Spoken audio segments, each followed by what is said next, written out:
Nagaan isiniif haa ta'u. Kabajamtoota hordoftoota keenya bakka jirtanitti nagaa koo isiniif dhiyeessaa. Har'a kutaa haaraa barnoota haaraa isiniif qabadheen jira. Akka na hordoftan kabajaan isiniin gaafadhaa. Viidiyoo kana sabiskiraayib, sheer godhaa, laayik godhaa akkasuma koomentii yaada qabdan naaf barreessaa. Egaan akkuma argaa jirtan kutaan ani har'a qabadhee isiniif dhiyaadhe kutaalee motora kaasuuti. Kutaan motora kaasuu yookiin starting system jennee kan nuti waamnu kutaa asirratti argitan kan of keessaa qabaa. Akkasuma dabalataan immoo kutaalee abidda qabsiisan kan wajjiniin ilaallu ta'a jechuudha. Kutaan motora kaasan kutaalee baay'ee murteessoo ta'anidha. Isaanis kanneen akka baatirii, furtuu yookiin qulfii fi motoriinoodha. Kutaaleen kun egaa walitti dhufuudhaan hojii motora kaasuu hojjetu. Akkamitti hojjetu isa jedhuuf waliin kan ilaallu ta'a.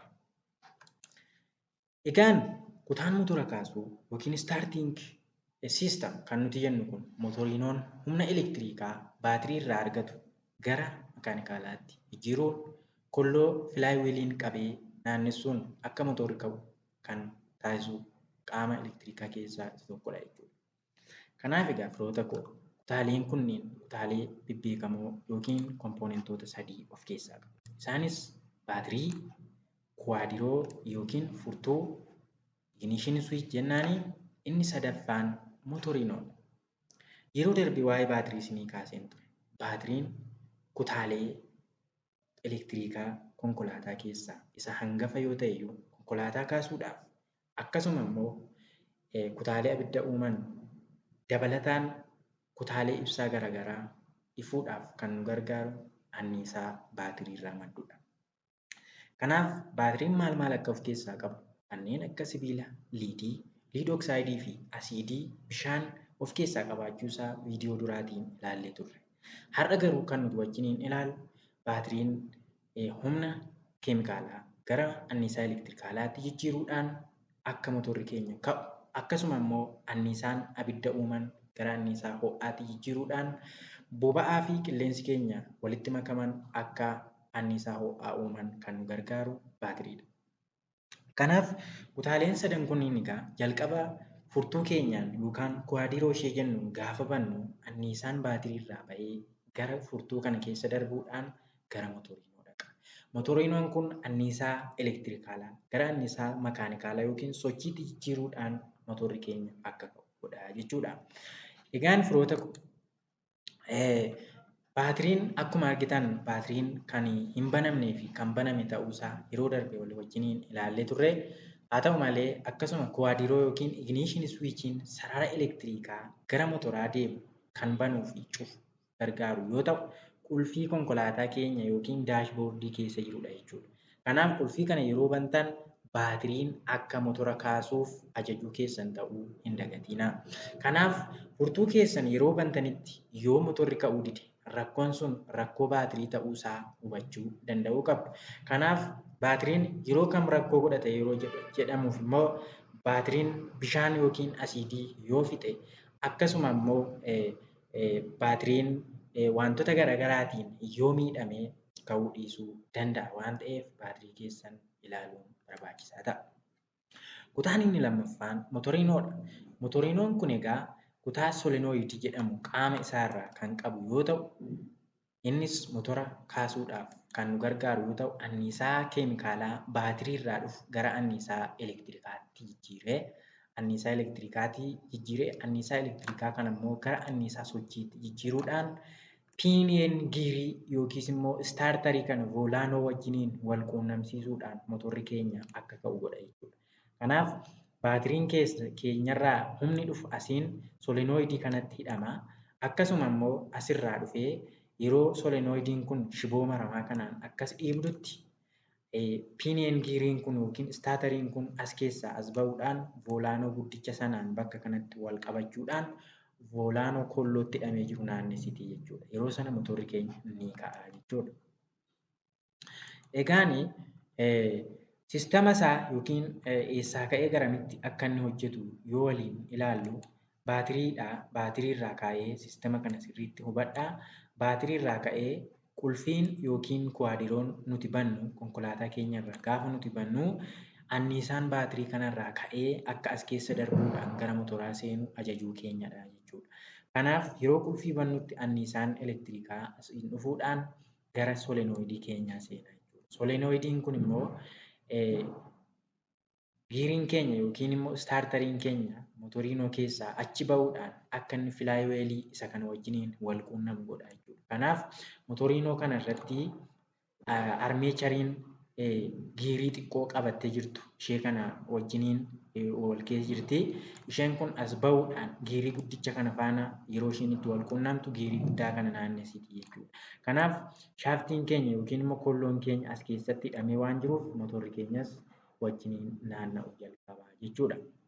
Kanaaf kutaaleen motora kaasan sadan kan akka baatirii, kan akka ignition key yookiin qulfii keenya jechuudha, motoriinoo fi akkasuma filaayiweeliin dhumarratti kan jiru ta'uusaa kan hin irraanfatina.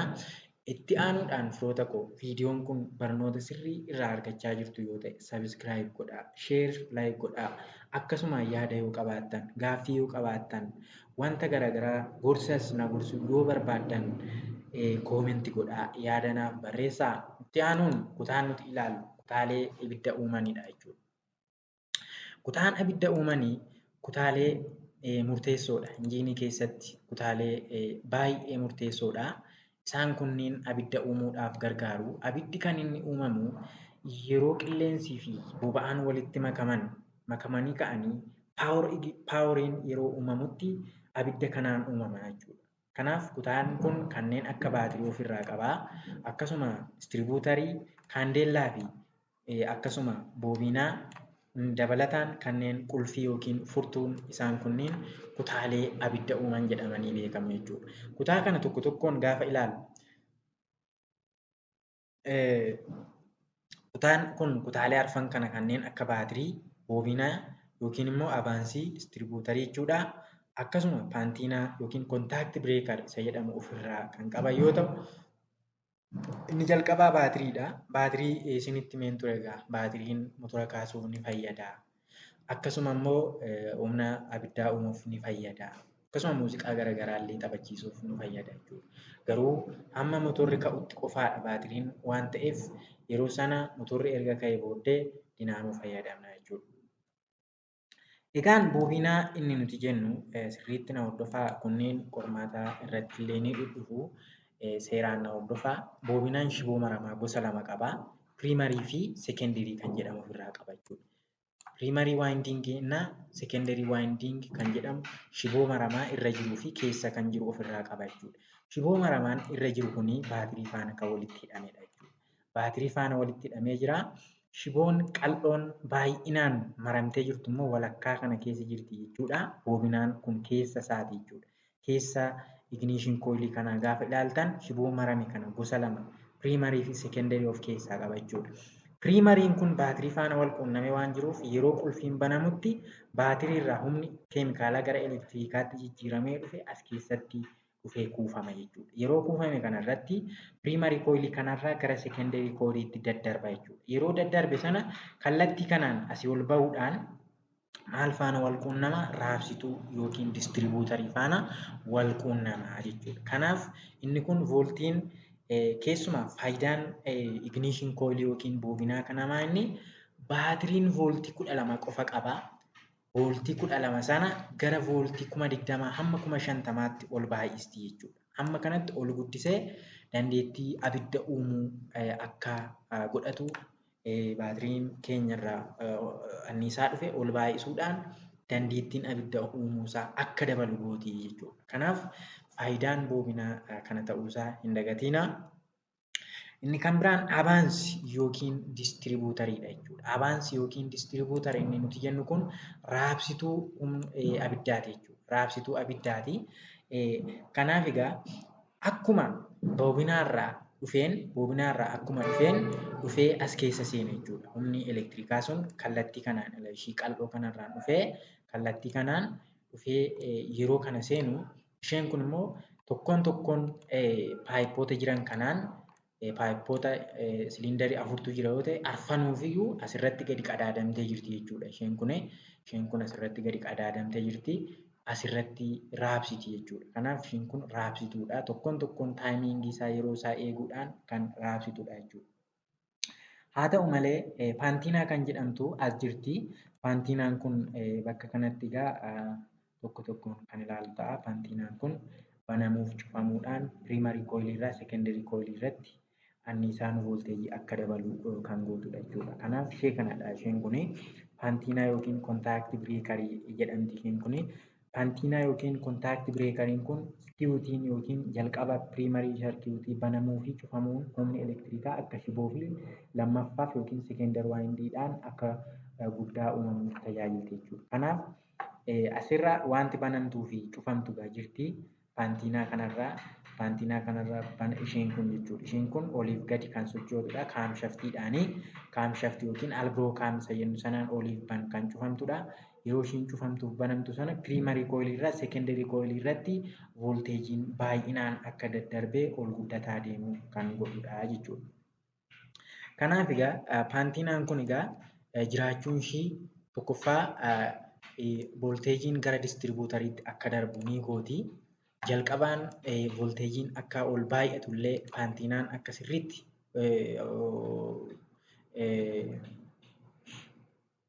boobinaan hojii isaa seeraan akka hojjetu kan gootu kontaaktii bireekarii kana ta'uu ishee dagachuu hin qabdan jechuudha.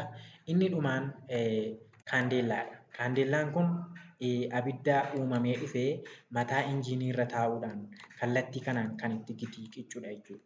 Yeroo taayimii ishee eeguudhaan abidda kan itti gadi qiccu qaama kaandeellaa jedhamtu kanadha jechuudha. Kunniin egaa injiinii motoraa yookiis immoo motora beenzilaan hojjetan irratti qofa kan argamu ta'uusaa hin dagatinaa. Kutaan abidda uuman kuni walumaa galatti yeroon siistama isaanii isinitti argisiisu kana fakkaata. Jalqaba baatiriidha kuni. Baatirii kanarraa anniisaan keemikaalaa gaafa nuti furtuu keenyaan bakka kana qulfii bannu kana keessa darbuudhaan dhufee boobinaa yookiin igniishin kooyilii kana seenaa jechuudha. Asirratti akkuma argaa jirtan sibiilota gosa lama, sibiilota yookiis immoo shiboowwan gosa lamatu jira. Piriimarii kooyilii fi sekendarii kooyiliitu jira jechuudha. Kanaaf akkana siqxanii iddoo kana yoo ilaaltan bireekar pooyintii yookiin paantiinaadha. Isheen kun paantiinaan kun ni naannofti kan banamtuu fi cufamtudha. Distribuutarii qaama jala ishee jirti jechuudha. Yeroo isheen banamtee cufamtutti voolteejiin kun piriimarii kooyilii irraa gara sekendarii kooyiliitti akka inni baay'ataa deemu gooti jechuudha. Haa ta'u malee qaamni kaappaasiitar yookiin kondensar jedhamu tokko immoo asuma paantiinaa bukkee ni jira jechuudha. Kun immoo gaafa boobinaan keenya kun voolteejii baay'ee argate humnaa ol gaafa ta'etti kaappaasiitarii kana keessatti kuufama jechuudha. Kanaaf seeftiidhaaf kan as taa'u yoo ta'u, yeroo baatiriin dadhabetti as keessaa hammi ta'e tokko bahuudhaan kan igniishiniif nu gargaaru yookiin immoo abidda uumuuf kan nu gargaaru ta'uusaa yaadaan qabachuu qabdu. Haa ta'u malee kooyiliin kun egaa anniisaa voolteejii 12 baatiriin qabdu kanarraa ol baay'isee gara 20 oliitti kan baay'ise kana fuudhuudhaan garamitti ergaa gara distribuutarii yookiin raabsituutti ergaa jechuudha. Raabsituu kun maaliin socho'aa? Kaamshaftii yookiin albiroo kaamiidhaan kan naanneffamu ta'ee taayimii isaa eeguudhaan kooyiloota jiranitti anniisaa ergaa jechuudha. Kanaaf yeroo tokkotti isa kanaaf, yeroo tokkotti isa kanaaf, yeroo tokkotti sarara isaanii taraa isaanii eeguudhaan isaan kanaaf anniisaa ho'aa kana ergaa jechuudha. Kanaaf raabsituu jennaani. Raabsituun kunis akkasuma paantiinaan kunis kaamshaftiidhaan yookiin albiroo kaamiidhaan kan naanna'an yoo ta'an kutaaleen abidda uuman kun kutaalee motora naafxaa osoo hin taane beenzila qofa irratti kan argaman ta'uusaa yaadaan qabadha jechuudha. Kanaaf boobinaan kunis, distribuutariin kunis, paantiinaan kunis, kondensariin kunis, kaandeellaan kunis baatirii motora beenzilaan hojjetu qofa irratti kan argamanidha jechuudha. Kanaaf yeroo tokko viidiyoon kun isinitti tole yoo ta'e sabiskiraayib godhaa, sheer godhaa. Kana gochuudhaan anaanis na jajjabeessitu, na gargaartu waan ta'eef haala kanaan akkasiin jabaattan abdiin qabaa. Koomentii godhaa.